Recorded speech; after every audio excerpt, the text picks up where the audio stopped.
Welcome, welcome, welcome. Hello. No, please sit down. Sit down. Thank you so much. I hadn't seen that dating game episode for reals.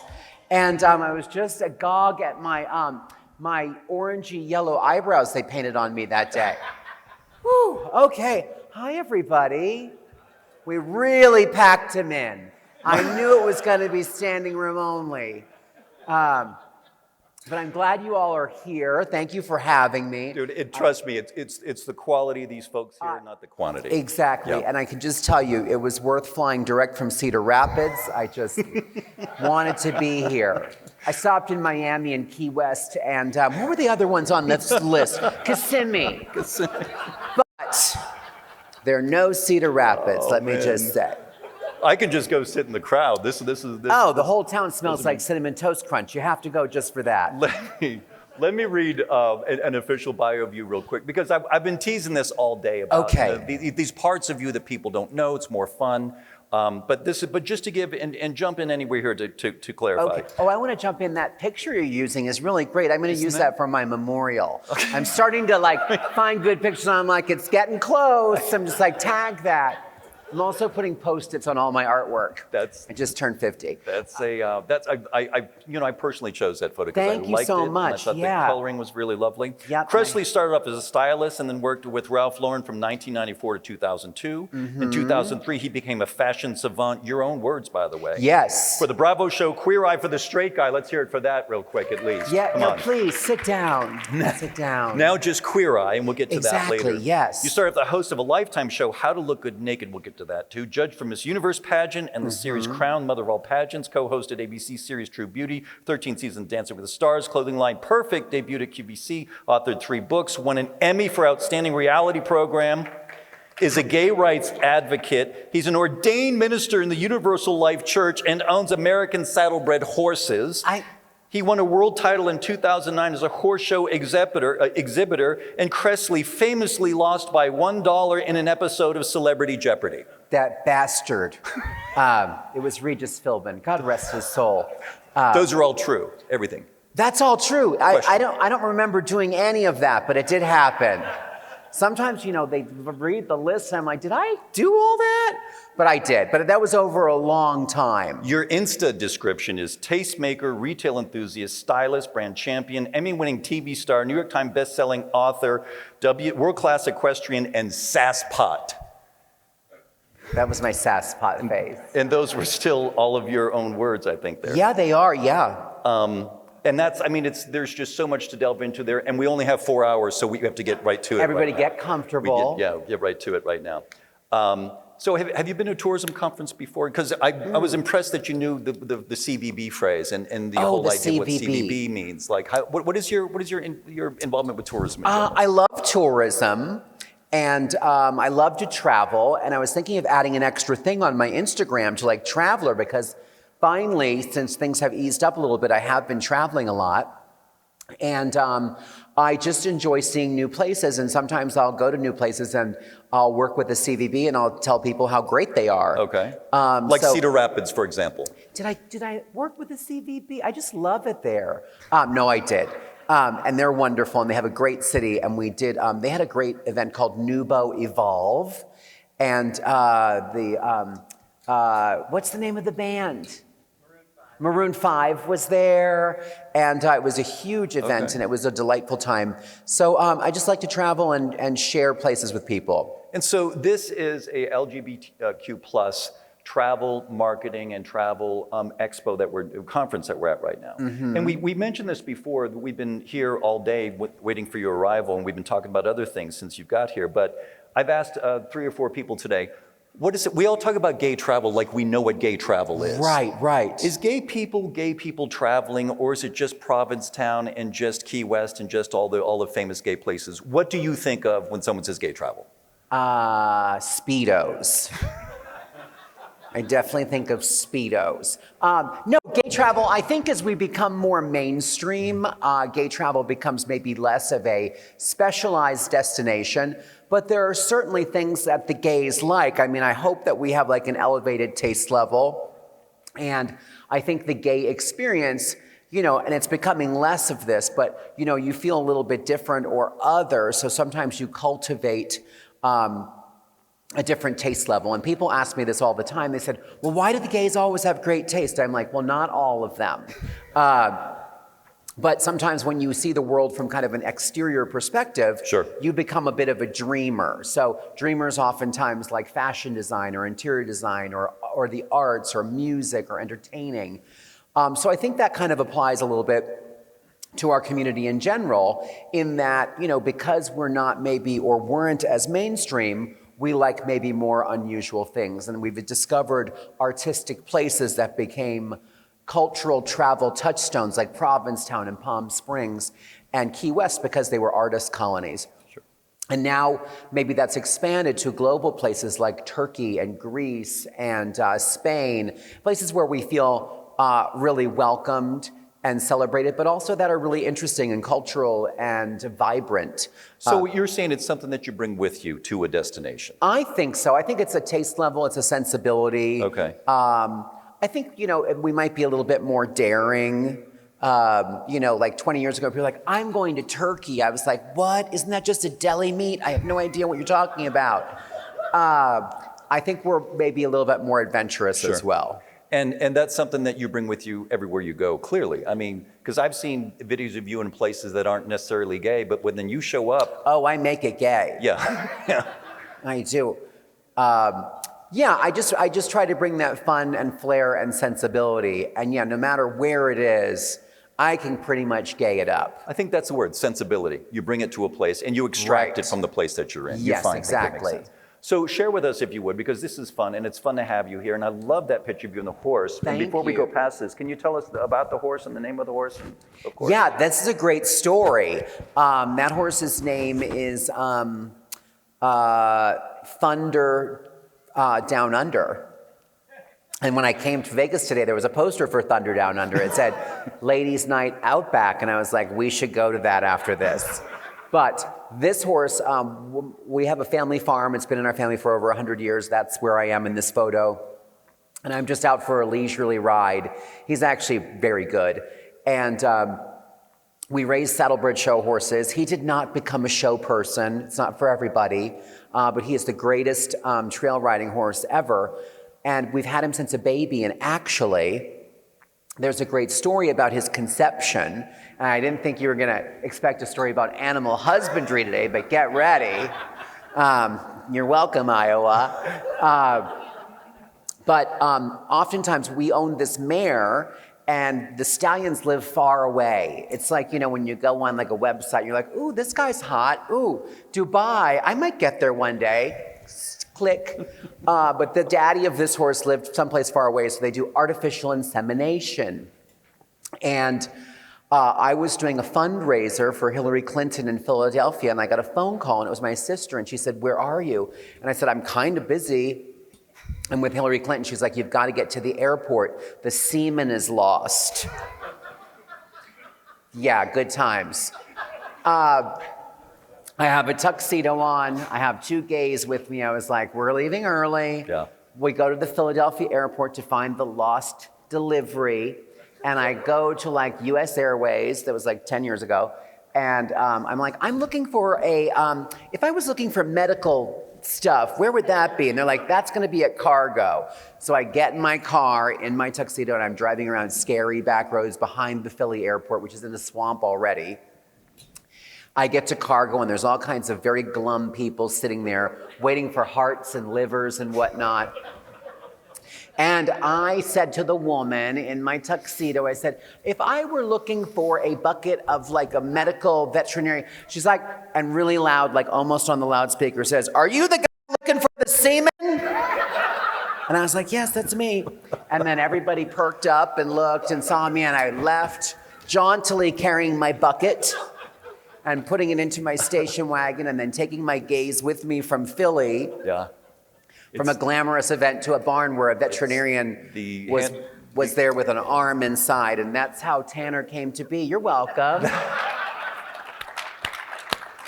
Well, tuxedos and animal husbandry and Hillary Clinton all in the same story. I know. What a name dropper. Spectacular, pretty spectacular. It's Angela's ashes all over again. It is, but I think funnier. It is.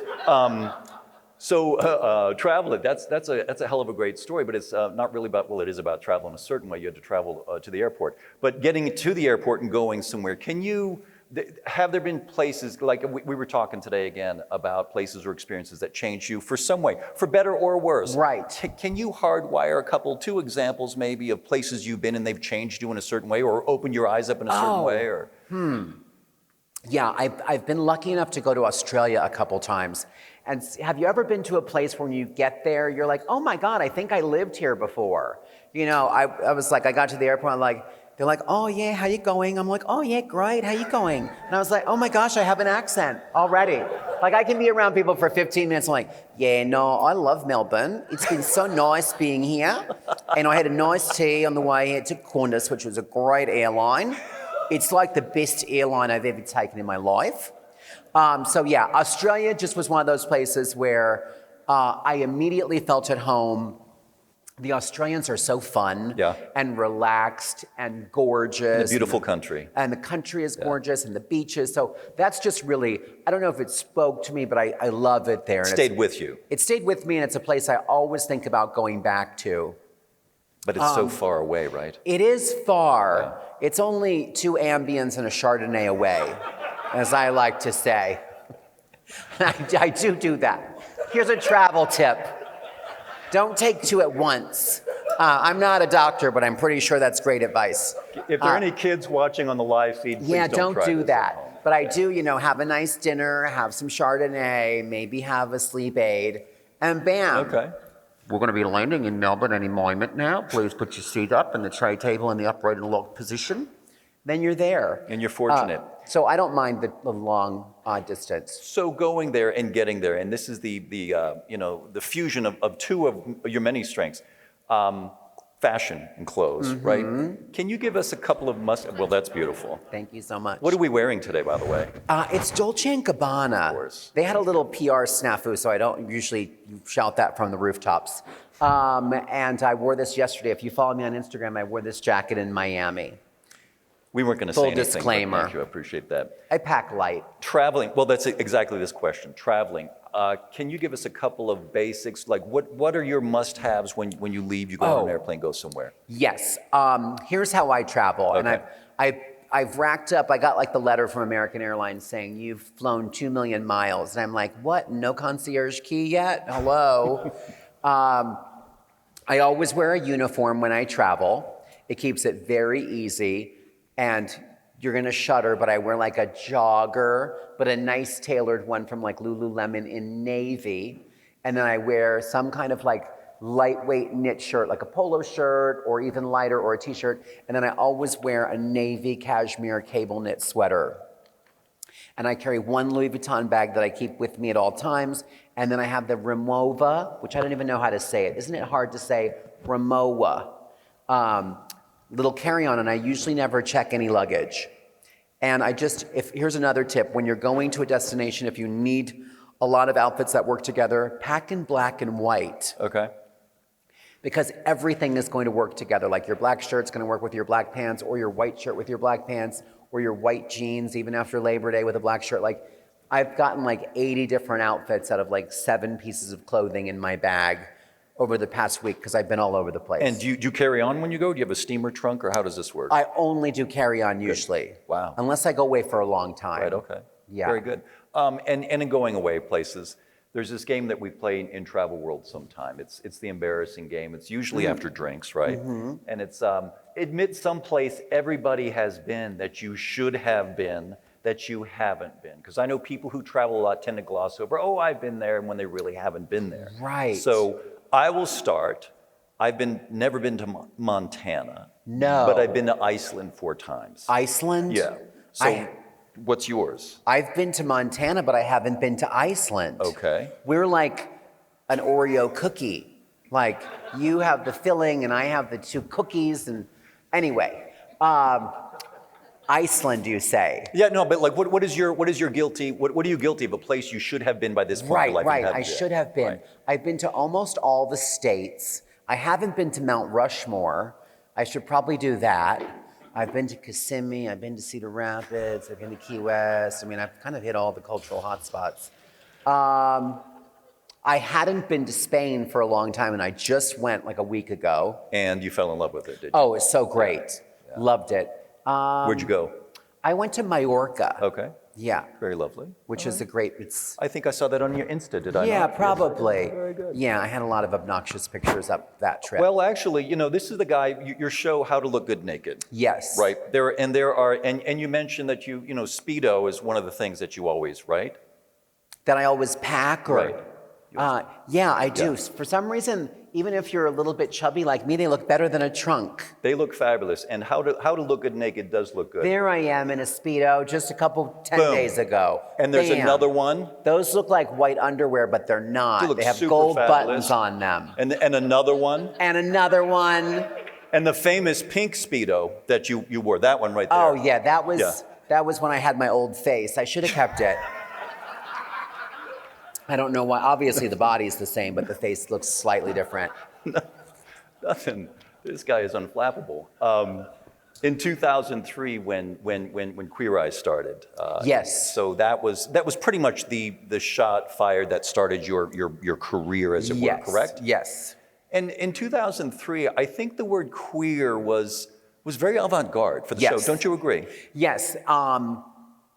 The backstory, I mean, the two guys that created the show were from Boston, and to their credit, they were very adamant about Queer Eye for the Straight Guy, which had a nice ring to it, but even some networks were like, that might be too much. And I think and I'm not 100% sure, but I think even Bravo at that time was like a little hesitant about it, and the show producers and creators were like, no, it has to be this, we're reclaiming this word, because it meant that it was extraordinary or looking at things from a different point of view. So it was very important to them that that was in the title because that's what we were doing. It was empowering.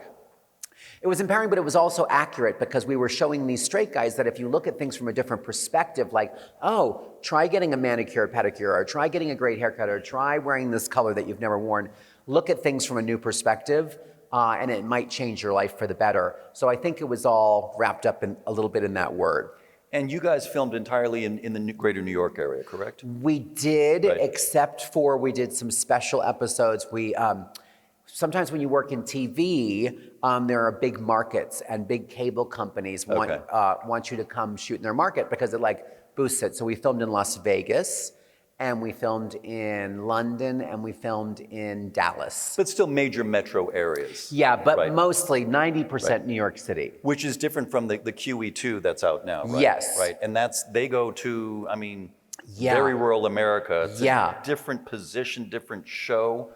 Yeah, I think it's really, it's wonderful that the brand has been able to, keep going after 20 years. Right. And that it's still viable and people still embrace our unique perspective. And I think what's remarkable about the new iteration is that, we were doing this 20 years ago, but in New York City for the most part. They are now going to, like rural Missouri. Yes. And I think the first season was rural Georgia. Right. The newest season is going to be in and around Austin, Texas, which Austin's quite, sophisticated, but around it maybe is not as progressive. So I think that's a really important thing that they are kind of, taking the gospel into these communities that maybe have never. When I did the show, people were like, I've never met a gay person before. Right. And I was like, have you never had highlights? Have you never been on an airplane? You've met the gays. But now these guys are taking that conversation to places where it needs to be had. And it's a two-way street, too, because Sure. They're learning about problems and issues and challenges in rural America. Let me read this to you. And this is funny because this is today. This is the New York Times style for the New York Times, not style as in style, but the style for the editorial. Their definition of the New York Times Manual of Style and Usage says, and I quote, Queer in the sense of homosexual should be treated as an offensive slur, but with limited exception. Some gay men and lesbians have rehabilitated the term as an ironic badge of pride. In that sense, it may be used when the viewpoint is unmistakable. The term is acceptable in references to the emerging academic field of queer studies. That's the New York Times. And here's one even I couldn't even believe more. The National Lesbian, Gay, Bisexual, Transgender, and Queer Journalists Association. This is their usage for queer. Originally a pejorative term for gay, now reclaimed by some LGBTQ people, used with caution. Still extremely offensive when used as an epithet and still offensive to many LGBTQ people, regardless of intent. Its use may require explanation. Sometimes it is meant as an umbrella term synonymous with the abbreviation LGBT, its variations. However, some people who call themselves queer may do so and they find their labels inaccurate or restrictive, so the abbreviation does not include them. And some straight people who identify as LGBTQ culture, such as children with queer parents, call themselves culturally queer. It seems we still haven't landed that word in, or I should say at least define the word, because it's used so casually in popular culture. Right. Yeah. I mean, of course, it has a history, so of course some people would be offended by it. But I've only had positive experiences with the word queer, and I'm sure there's been moments where someone has called me that in a pejorative way. But I think the positivity of it is far outweighing it, and it's taking it back. Yeah, I think we're well on our way. So the Queer Eye franchise, if you will. I mean, is it going to be like Menudo? I mean, are there just going to be more? We're going to make more of them every 10, 15 years? I hope so. Okay. I think that's great. I think it's a great brand. I think it's a beloved brand and a franchise on TV. And it's one of the few, I think maybe it's the only rebooted show that won an Emmy in its first iteration. And it's also won, I think, 3 or 4 Emmys in its new iteration. And the shortening of it to just Queer Eye, do you think it's because the nomenclature has grown so much with non-binary and cis and all of the other pronouns we couldn't just say Queer Eye for the straight guy, it's Queer Eye for the, Yeah, it's really, I think, that when they were relaunching it, especially with Netflix, I think it's a very globally encompassing platform. And the idea of the show was that these guys can help everybody. It's not just for straight guys. It's not just for straight guys anymore. Right. And we did a couple of those episodes, like when we were doing the show, like we did some, they did a women's spinoff, and we did like Queer Eye for the queer guy. So we were always kind of moving in that direction. Would gay guys be as receptive to that kind of change, to have 5 gay men descend upon their lives and change them, or do you think they wouldn't take to it so kindly? No, I think they would be receptive. Yeah. I did there's a big television conference in LA, and it's called, I don't know, like something Screen, Real Screen or something. And there was it was when we were launching Queer Eye, and they said, well, how would you feel if 5 straight men, told you what to wear and how to act and what to do? I was like, it was called high school. Thank you, next. And that's when I got my SASPOT degree. So bouncing around a lot, because there's so much to cover with an hour, and you've done so many different things, but, Drag Race. Yes. How many seasons have you been on that? I've been on for 7 years. Congratulations on that, by the way. Thank you so much. Yeah. Come on, give it up for him. 7 years. Yeah, thank you. I think we're approaching, I think we just finished season 13, and I think there's probably maybe 14 coming-ish. That's very exciting. Yes. And we do have a little video, because a lot of people wondered, because, you are one of the judges of... Right. We have a little clip here with Lisa Nusanata, maybe? Oh, that's her. Can we play that trip? Around. You got so many good clips. My big reveal. Oh my God! I kind of look a little bit like Michelle Visage. We're not here with Carson Kressley. We're here with... My name is Divinity Tyler. I am the 3rd cousin once removed of Trinity Taylor the Tech. So it's not Lisa Nusanata. Lisa Nusanata is an amazing drag queen, but that is not her. I just wasn't feeling her today. And after Trinity worked her magic, I just feel like I'm Divinity Taylor. After that panel, it was so eye-opening. You two both opened up. I mean, what was it like getting transformed into this character in front of everybody while giving your whole life story? Thank you. No, this is crazy. I felt like I was purposely not looking in the mirror at all, and Trinity was doing her magic. And I was like, oh, I wonder what it's gonna look like. And I thought when she was saying like, oh, we don't have enough time, oh, you don't look that good. And then I saw how gorgeous I looked, and I was like, oh my God, I'm in a sachet, I'm in a Shantae. So clearly In the we sleigh. dubbed that from Chinese. Yes, I was gonna say, it's like a Swedish film. When the audio doesn't match, Well, it's going very on. hard to watch. Right. And my corset was so terrible. Yeah, you really have no idea until you walk a mile in these queen shoes. Like, I was like, oh, I can do the hair and makeup. It's the undergarments that are like deadly. But let me ask you this. So one of RuPaul's famous quotes is, "A drag does not conceal, it reveals." Absolutely. Were you experiencing that in these moments there? I was. I became a different person. And because I was saying in the weird Swedish overdub of this video that Trinity the Tuck Taylor is one of my favorite queens on the show. And at DragCon, we did this makeover where she did, we did an interview. And while we were doing the interview, she was beating my mug, if you will. And she did a great job. And then I all of a sudden thought that I was Trinity's third cousin once removed from Huntsville, Alabama, named Divinity Taylor. And it just like came over me. But it's kind of, it's a character. When you put on a costume, you kind of, can become this different person. And I think that's the power of clothing and hair and makeup. It's transformative. And that's what I've always believed, whether I was, styling people for Ralph Lauren or working with women on how to look good naked or becoming a drag queen. It's that what you put on changes how you feel. And that's, her other famous quote is, we're born naked, everything else is drag, right? Right. Like even what we're wearing right now in this room, everybody Of course. is wearing a costume to a certain degree. Of course, yes. And your job as a fashion guru and consultant is to what? What exactly is that job? My job, I feel like clothing is our armor that we go out into the world with. And everybody knows that when you wear something cute or you get a great haircut or you have like a new lipstick, you're like, oh my gosh, I can conquer the world. Like when I have a cute outfit on, I'm just like, of course I can remove your spleen. I know what I'm doing, but I feel very empowered.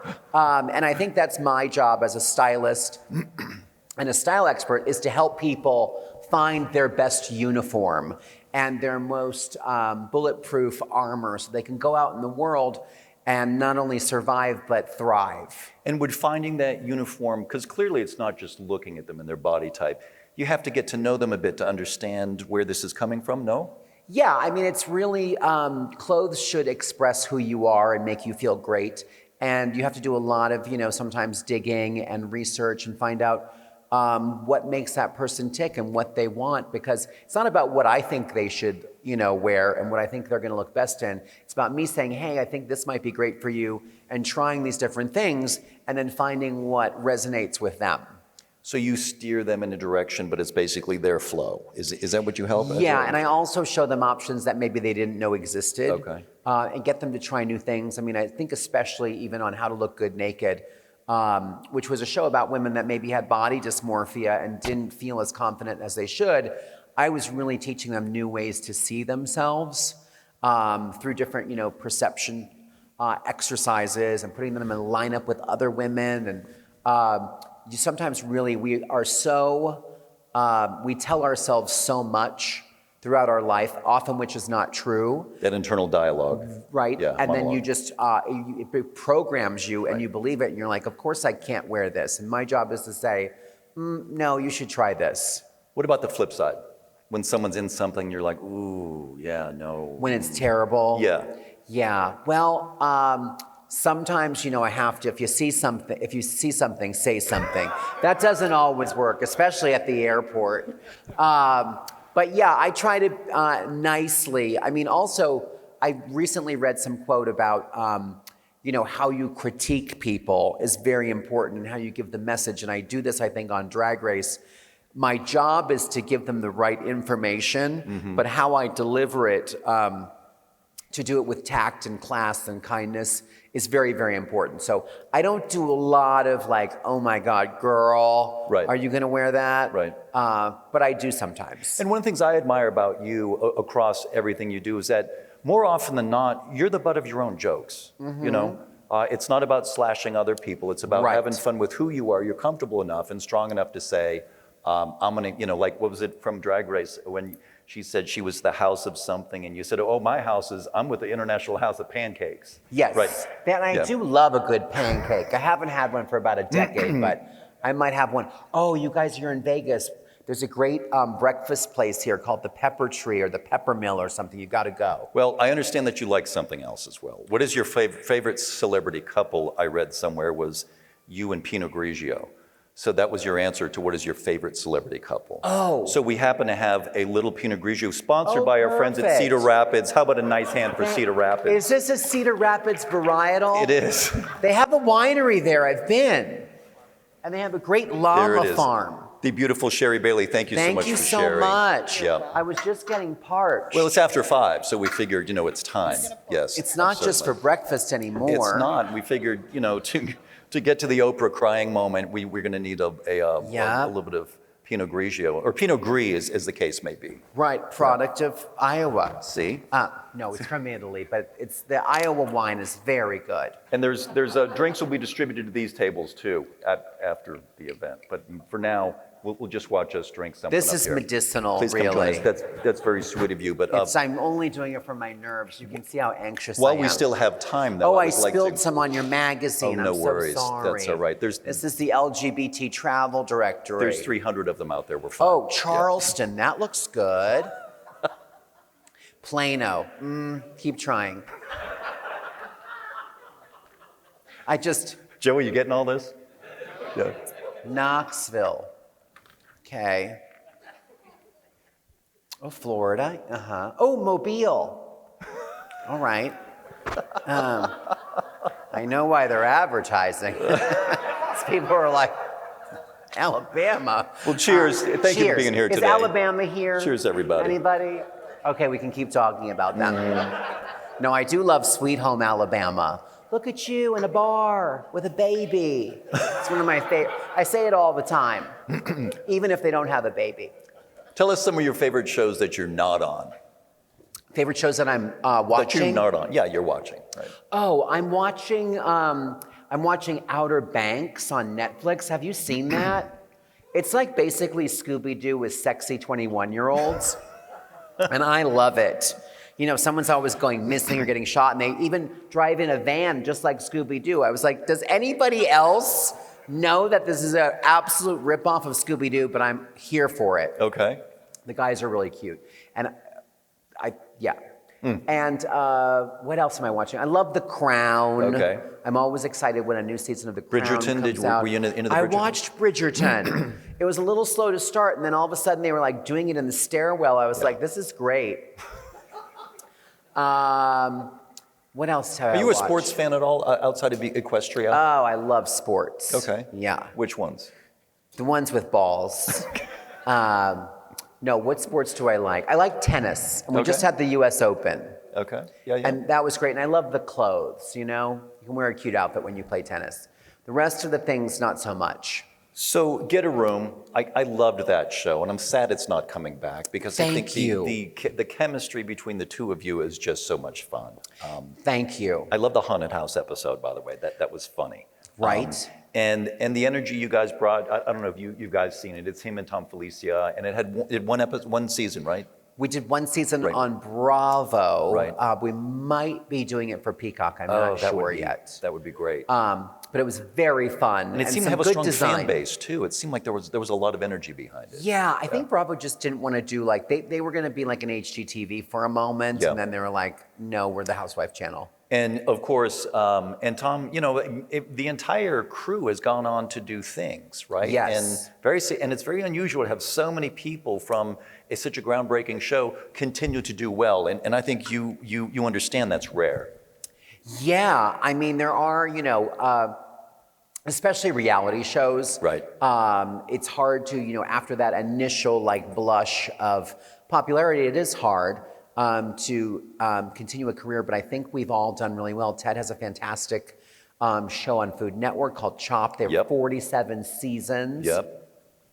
And Tom is such a successful interior designer and has done homes for Iman and David Bowie and Jennifer Lopez and all kinds of great But I people. love the energy of you guys on that show. Your besties. Thank you. It just goes into your bros, your little bit girlfriends, your little bit everything. And it really comes across very cleanly, very clearly that there's love there. You know, you guys are just...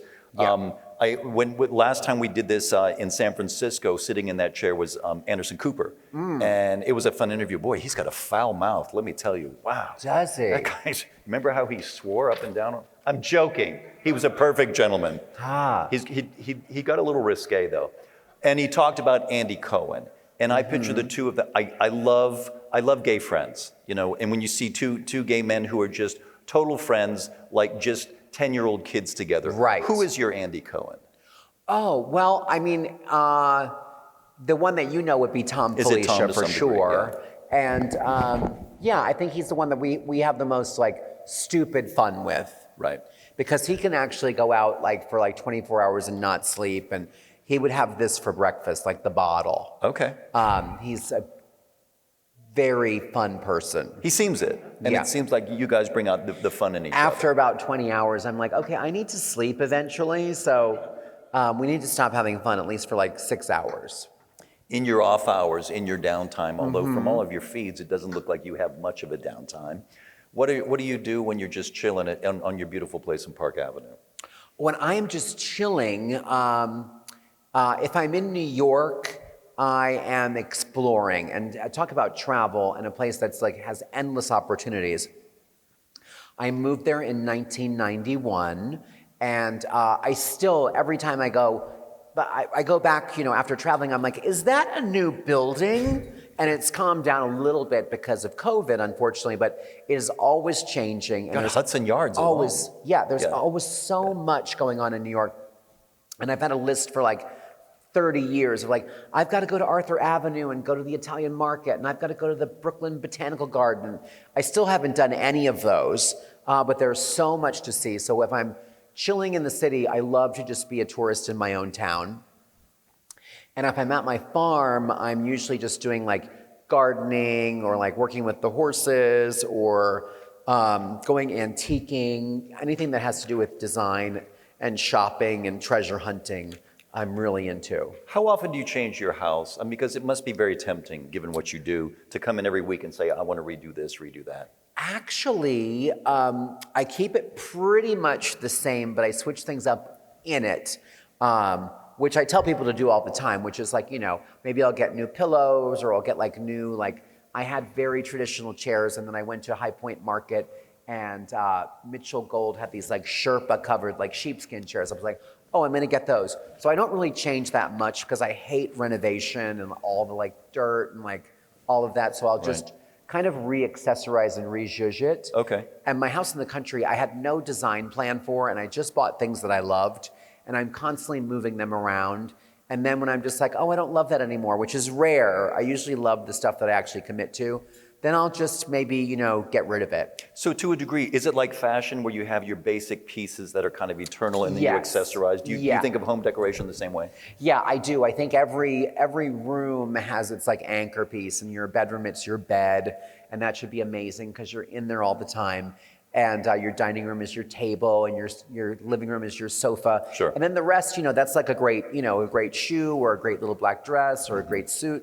The rest you kind of, you know, have fun with accessories and changing out the artwork and changing out pillows, adding plants, changing seasonal decor. Right. And that just keeps it fresh. But I'm a big believer in like, do it well and do it classic from the start, and then you don't have to update that often. Classic. Yeah. Your line, you came out with Perfect way back at the beginning of your career, did you not? Was a very early on thing. It was, yeah. Talk to me about that. Must have seemed like a huge thing for you at the time. That was great. I did that with QVC, which is, they are an amazing business partner. And my idea for that was that I was making over women, and they had like 14 like floral tops, but they didn't have like one great little black dress, or they didn't have one great like outerwear piece. So I tried to come up with like the 15 like perfect items that every woman should have. Whether it was a cashmere cable knit sweater or a cashmere peacoat or whatever. Basics. Basics. Right. And it was the first time I think they had done like, cashmere on QVC. Right. And I was like, no, people are going to love it and we'll do it for a great price. And we sold out. You did it amazingly with it that. was a and the big little hit. C is a horseshoe in it. It was very cute. Yeah, it's very cute. And my zippers were little sideways horseshoes that made a C. So that was really, really fun. And has that line ended or does it continue? It has ended. Okay. We did that for about 6 years, and then I did some stuff for Shop NBC and Home Shopping Network, which is now owned by QVC. Do you have anything actively that you are? I'm working on a home collection for them. Exciting. So yeah, that'll be really fun. In tourism, until COVID, we had talked about this growing issue called over-tourism. And when you consider places that are loved to death, and and I'm not picking on Italy, but the classic example is any major city in Italy in July or August is just slammed, and then they put a limit on the number of people who could enter, and a lot of understanding sometimes that there is a limit to tourism where it becomes something that is not good. And it's about sustainability. It's about responsible use of the resources we have and using them in a way to maximize our impact while minimizing the impact on the environment. I think in fashion, there was a growing sense of the same thing with fast fashion and disposable and the type of, and again, not cracking on H&M, but that kind of just mass-produced clothing. Talk me through that a little bit, because it seems like there's, your focus is on more like things you keep for a longer time. Right. And what is your idea of a life cycle of a particular garment? I mean, could you just speak generally about that? Well, growing up in the Depression, I've always believed in it. It may have been like my early career years with Ralph Lauren. I've always believed in quality over quantity, just like our meeting today. And that's always been a thing for me. And also, I think I came from a family that was just like, buy what you can afford, buy the best that you can afford, but you don't need like 85 different things. And I've really carried that through either when I worked for Ralph Lauren or when I did the collection for QVC. And I tell people all the time, edit your closet down to things you just love and things that fit you currently, not like when you lose 10 pounds or whatever, or when you lose baby weight. Just have the stuff that works for you right now. And I think everybody is happier and more successful in their, personal looks if they limit it to these things that are superstar pieces. And I think there's a lot of fun with fast fashion and the Zaras and the H&Ms. And there's a Zara home, and I was just in Spain and I wanted everything. Right. Except a lot of them had tags that say, keep away from fire. And I was like, okay, I don't know. And when they have that long tag that you can't rip off and it's like indestructible and you try to rip it off and you can't, it had a lot of that. And I was like, run for the hills. And also as I get older, I want fewer things, but I want better quality. And I think we're moving towards that, and there's that movement to more artisanal things. And people have to realize that fashion is an incredibly wasteful process, especially fast fashion. And I didn't know that there was landfills full of clothing. I just thought, I didn't know where it went. Yeah. And all the things that you use to make clothing, like petroleum to make, all of that. So I think designers from Tom Ford to more mainstream designers, Nike. I just bought a pair of sneakers where the sole was made out of recycled plastic water bottles. I think sustainability is a huge thing right now. It's also good business. I think people want that. Yeah. And the last bastion was maybe the luxury brands, and I've seen all of them embracing it because the luxury consumer also really cares about that. But that must be difficult for you because you have a lot of demands on your wardrobe. You're not the average bear. I mean, because of what you do and who you are and the number of places you have to be, you must have a larger selection than, I do, and I shop all the time. I'm a grazer, so I'm always buying stuff. If I see something good, I get it. I don't prescribe to the theory of I'm going to go to the mall now and get X, Y, and Z. Right. I just go when I see what's out there. I'm like, oh, I didn't know I needed, a cashmere tracksuit in lilac. but I did. Wasn't on your list. Wasn't on my list. Yeah. But I also recycle my clothes a lot. Like this actually came from The Real Real, which is a great resale fashion brand company. And during COVID, a lot of designers weren't making like splashy clothing because people weren't buying them or the production was shut down. So there was a lack of cute things for like a year. Were you all as scared as I was? It was a very dark time. And I started buying vintage on The Real Real. Oh, that's not it. But I usually keep the tag so I know what I paid for. Oh, look, it's right here, everybody. Because this little baby is going to go back to The Real Real at the end of the year. Okay. Would you share with us what you paid for it? Let's see. This is the original tag. I don't know, but it's usually about half off. It was dear, shall we put it that way? Yeah, Very but nice. when you leave the tags on, you get so much more money for resale. Oh. And no one knows that the tag is here except us friends. Then I will, next time I buy a new J. Crew Ludlow suit, I'm going to leave the tag And there on. are buttons in here. Yeah. Staying with fashion for a minute, because it does dovetail with what we're talking about here at this conference. I find it interesting and a great point of discussion that as we continue to evolve in the LGBTQ plus community and we identify ourselves in so many different ways that we haven't in years past, mostly in nomenclature that is growing to describe the great diversity that exists within the LGBTQ plus diaspora, shall we say. But I also find a great irony in clothes that most clothing manufacturers and designers have men's line and women's lines. You go to the Gap, this is men's, this is women's. Do you see a point in the near future where there's more of that blended in store and on the runway that isn't so? And I know sometimes the designers will do on their runway kind of a gender androgynous thing. Fluid, but yeah. do you believe when it hits the store, when it finally gets made and put into the stores, whatever the line is, do you believe that we're going to move toward a place in the store that's just everything out there? There's no men, no women. Yeah, I think there's a brand already called the Fluid Project, and they have stores in New York. It's a horrible name. It is, Yeah, isn't it? yeah. Yeah, it sounds like like there's like a solution involved. Yeah. But they are like a completely gender fluid brand. And I think that like large department stores and Amazons and websites will just start, saying this is the size, here are the measurements as we buy more things online, saying that this is, for anybody. Right. And that's great. And there's also people who are really good with clothing, and so many queens on Drag Race, like they're like, pair this with that, and it's like from all different places, and it's so inventive and so exciting that I don't think even people need to say this is fluid. You can just say, choose what you like from men's and women's, and if it looks good on you, just wear it. And it's and that's kind of what I'm moving toward. I mean, the whole thing we were talking about earlier, where everyone's in drag to a certain degree, but going into the retail environment, right, where it is still very striated men and women, right, and never the twain shall meet. It's blue, it's pink, or it's something like that. It's funny we have pink and blue balloons. I didn't realize. I know, that we I'm did having that. a baby. Yeah. No, kidding. It's but on that same note, in terms of describing what it is, when you walk into a store, do you gravitate toward one or the other? Or you just like whichever I like to see, or what is your take on it?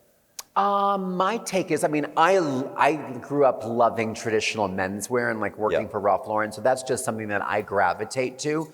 But if there's like, I've been wearing women's clothes since I was 9 years old. So if there's like a cute, cashmere sweater in bubblegum pink and it's a girl's, I'll squeeze myself into a ladies small. So it's bits and pieces. I'm going to read a quote from you if I can, because I broke my glasses as we were talking. I actually was also a late comer outer, Carson then admitted. We were doing Queer Eye. I had to call my mom and dad and be like, oh yeah, the show's coming out Tuesday, because I didn't tell them what the name was. And they says, you were nervous about it, Tom asked. I remember being nervous about it. And your quote is, I love this. And it was fine, but it was very nerve-wracking, Carson said. I came out when I was like 33, like officially, even though I'm pretty sure everyone was like, yeah, we get it. Yeah, I think they did. And that is a true story because Queer Eye was going to come out and I had quit my job and my parents were like, what? You're quitting your job at Ralph Lauren? You love it. And I was like, oh, it's very exciting. They're like, what are you doing? I'm like, it's a makeover show. They're like, what's it called? I was like, it doesn't have a name yet. And like it was literally coming out on a Tuesday. And this was like on a Sunday or like a Monday. And I was like, I better go home over the weekend. And I told my mom while it was a pouring down rainstorm and she was driving her minivan because I thought she couldn't freak out because we'd all die. Right. And it was totally fine. And I'm sure they did get it. I have a question for you, and then we're going to take some from the crowds. The question's not from me. It's actually from my dad. Oh. And we have a photo of him here because he likes dress. He's 95, right? And he really Amazing does in enjoy Miami. dressing. And his question is, and he knew I was coming here to talk to you, and he wanted to, and he actually made a gift for you, which I'm going to give you in just a minute. Oh my gosh, in that's his so shop. nice. But his question is about jeans, which he calls dungarees, right? Isn't that great? Yes. And he wanted to know whether, because at a certain point, it's like people stop wearing jeans, particularly older men. It's weird to see like a 90-year-old man wearing jeans. Right, Or it yeah. is, or is it not? What is your advice is there a point after which men shouldn't wear jeans? No, I think that if it's something that you like and you feel like it's flattering on you, there's no age limit. I get this a lot from women, like, when do I have to cut my hair off? I'm like, never. So I think the same goes with like men's fashion. I think he can still wear jeans. So Yves Saint Laurent quote is, fashions fade, style is eternal. Right. Right? Walk us through that. I mean, does that mean there comes a point where you stop trying to get dressed to be fashionable and you just wear the things that you know you can rock? Or can you always push the envelope? For me, that quote is interpreted in a way that, when we're trying to find ourselves, we try all these different fashions. And fashion, by definition, means like what's hot right now, what is fashionable. But in that process, we usually find the things that make us feel great, that flatter, that make us feel powerful or strong or sexy or confident or whatever. And that's how you find your personal style. So I think through fashion, you edit it down, what's out there. And then over time, you create your own personal style. And that's what style is. Oh, what a beautiful answer, and what a beautiful way to end that segment. And what I'd like to do now is give you the gift, my dad. Yes, please. So he's a woodworker. He keeps Oh, a shop. I love And wood. what he wanted to do was he makes signs. Signs? Signs. He liked Okay. wood out of wood. And he said, hey, do you think Carson would like a sign that said Queer Eye for the Straight Guy? His show. And that's what he knows you from. And I said, yeah. Yeah. I think he would like that. But Dad's 95, and he got most of it done, but Okay. the part that didn't, here's your shirt too, by the way. You do get a Thrive Oh, shirt. the Thrive Summit, right, and that's it's for you. slimming black. Slimming Thank black. you. And he didn't quite get all the way done with the Brought to us by Miami. I was just there. the whole thing escaped him. Was that the Miami people? Yes. I was just there for Pride, like last night. At Mansion, I couldn't believe it was still there. And I was like, I've thrown up all over this club. It's bringing back so many memories. I did, and I was like, oh, there's a special bathroom over there. And they took me to Prince's special lair upstairs. It's not been touched in a long time. He didn't get the whole sign, although I love the vomit story is interesting. Oh, God, I've thrown up all over this beautiful country. He didn't get the entire name of the program. That's okay. He got a portion of it done, and I said, you can give the rest of it when he gets it done. But this is the amount of Queer Eye for the Straight Guy that he got done. It's Queer for you. is fine. There it is. You know, Please. it's more general. There it is. And I love it. What's his name? Mel.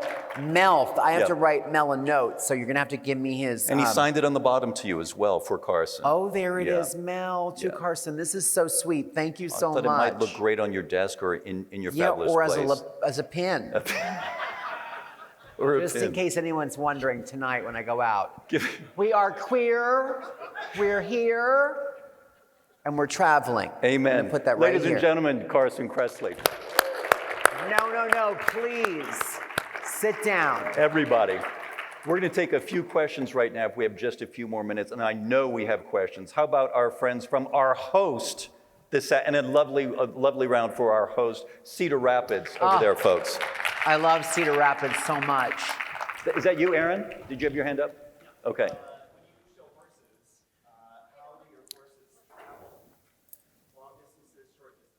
When I show horses, how do they travel? People are always like, oh my gosh, what do you do? I was like, trust me, they travel better than I do. They travel in a tractor trailer that has air ride. And the ones that I compete with live in Shelbyville, Kentucky.